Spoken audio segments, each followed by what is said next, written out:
Yo, what's up guys? Good morning. Ayan, katatapos natin tinanggal yung lumang pipino natin. At maglalan prep na tayo. Diretso lang prep na.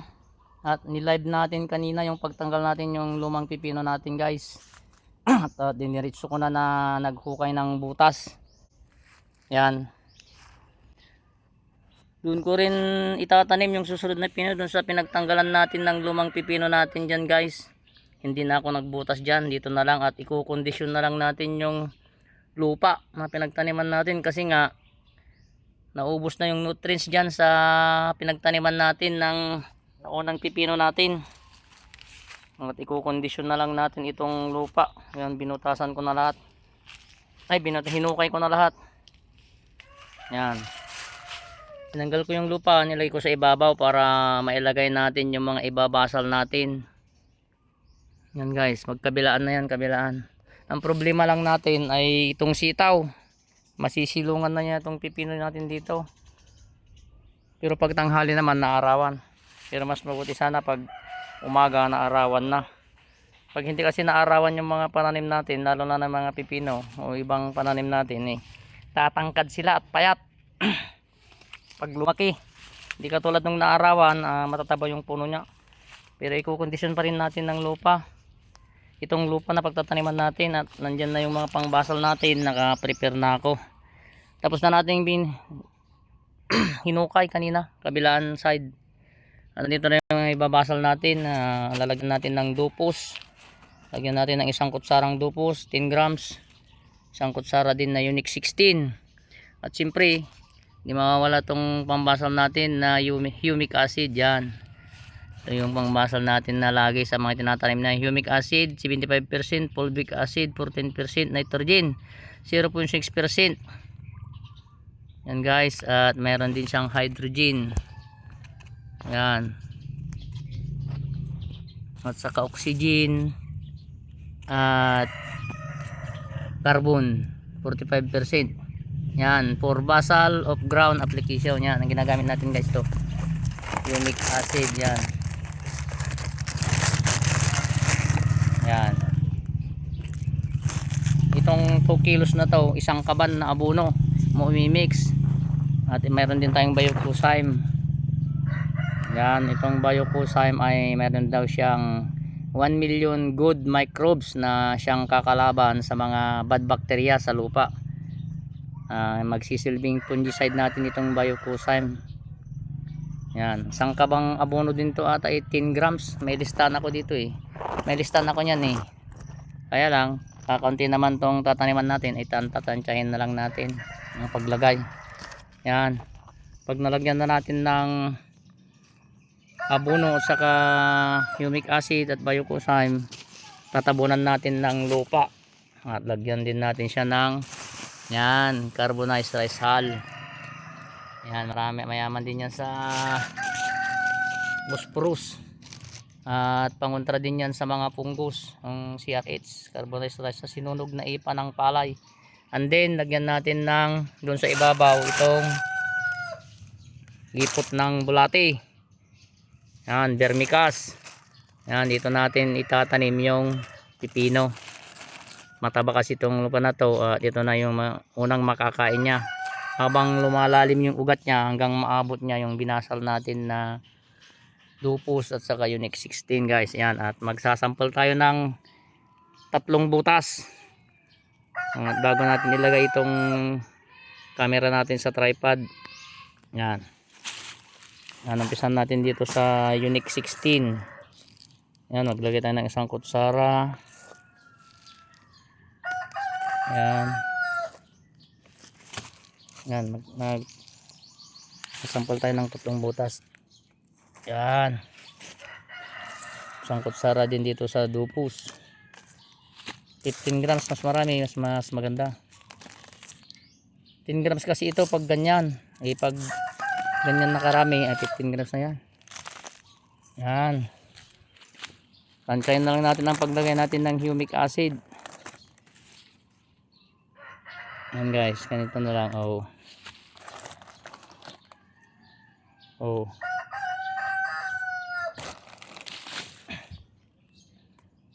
Yan. At itong biocozyme natin, magsisilip pinaka fungicide natin. Konti lang ang ilagay natin dito. Hirap nang walang maghawak ng camera. Yan. Yan.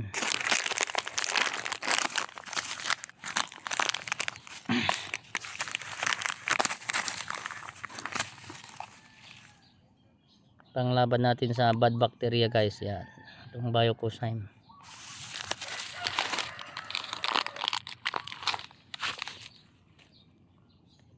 Yan.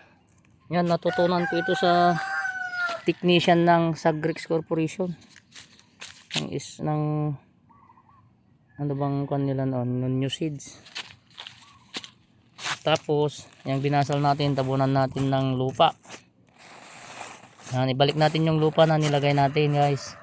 Yan. Para matabunan yung binasal natin.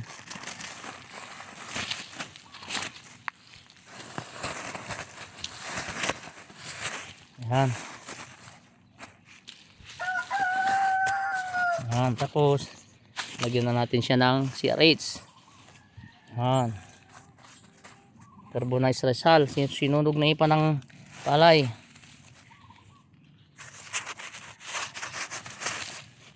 Ulang. Lagyan natin. Yan. Yan guys. At maglalagay na tayo ng yan, vermicast. Lagyan natin ng lupa ng konti kasi madaling matuyo tong vermicast, kaya lagyan din natin ng lupa sa ibabaw. Diyan na bago natin itatanim yung pipino dyan. After 1 week saka natin tataniman.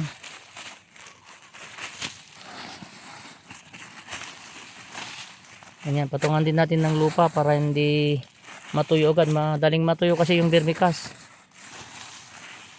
para matakpan lang yung vermicast. Ayan.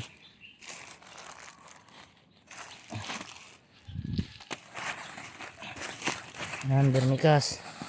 Patungan din natin ng lupa. Yan guys, ito yung African Night Chloral. Oh, yan. Oh, meron pang bulati. Yan yung mga kumakain ng mga nilalagay nila sa paggawa nila ng vermicast. Yan guys, yan ang sample natin. Tatlo din after 1 week saka natin tataniman. Makukondisyon na yan yung lupa. Yan. Yan guys, lalagay ko na tong tripod. Ay, lalagay ko na tong cellphone sa tripod at itutuloy ko yung pagbabasal. Yeah.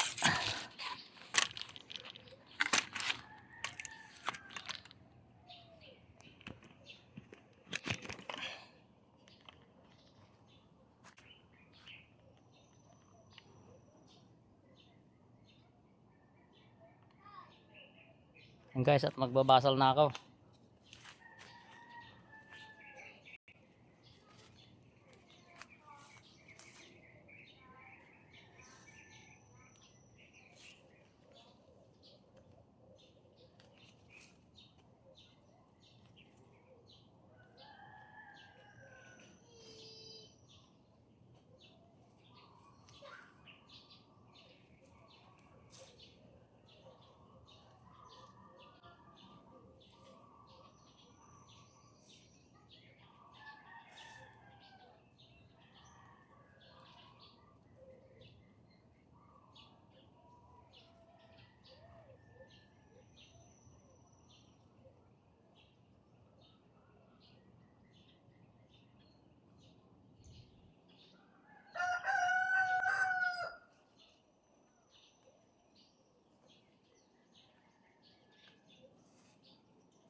Yan, isunod din natin yung lupus.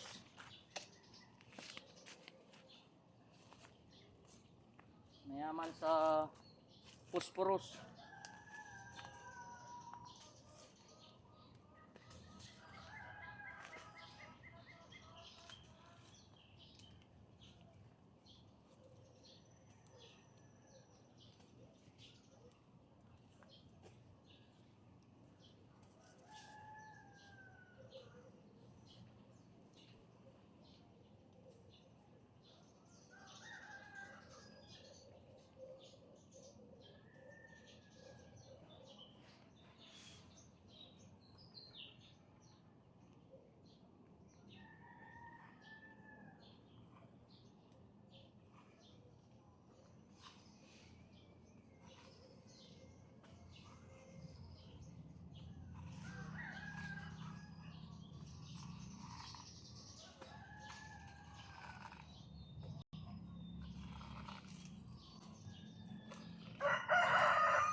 Gana, maglagay na tayo ng humic acid. Tansyahin na lang natin. Isang kaban na abono ang mixing nito. 2 kilo.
Sunod na natin yung Biocozyme.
Yan, tatabunan na natin ng lupa.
Sunod natin tong carbonized Rizal.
Yeah.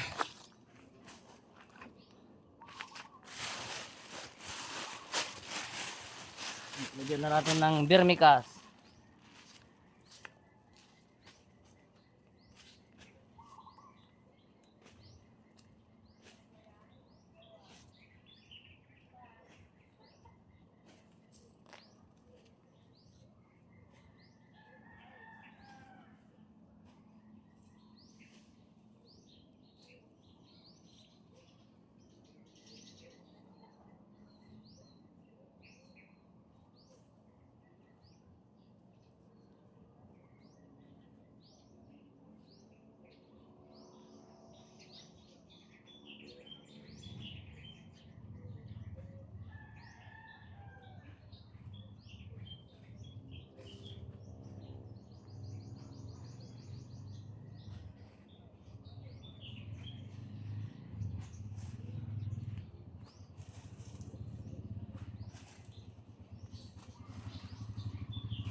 Yan guys, at tatabunan na natin ng lupa yung vermicast para hindi matuyo agad.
Yan guys, tapos na tayong nagbasal. Tapos na tayong nagland prep. Din after 1 week bago tayo magtanim.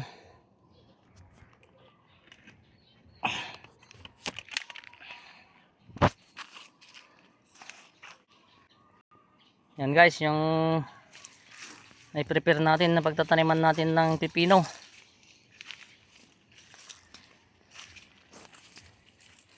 Yan, kabilaan yan. After 1 week bago natin siya tataniman para kondisyon na ulit yung lupa. Yan. And guys, thanks for watching. Bye bye, love you all. Salamat sa suporta. Kahit ganito lang yung video natin. Ito pala guys, dito pala sa aking backyard garden ito. Doon sa bukid, hindi ko na naasikaso yung mga tanim ko doon. Yung mga papaya na lang ang dinidiligan ko doon. Wala na kasi si Junior na para dilig natin. Yan. Ito lang yan sa aking backyard. At nandyan yung mga pre-rinse ng manok ko. At pato. Yan guys, bye bye, love you all. Sampalok, Chico, daming bunga itong Chico. Bye bye.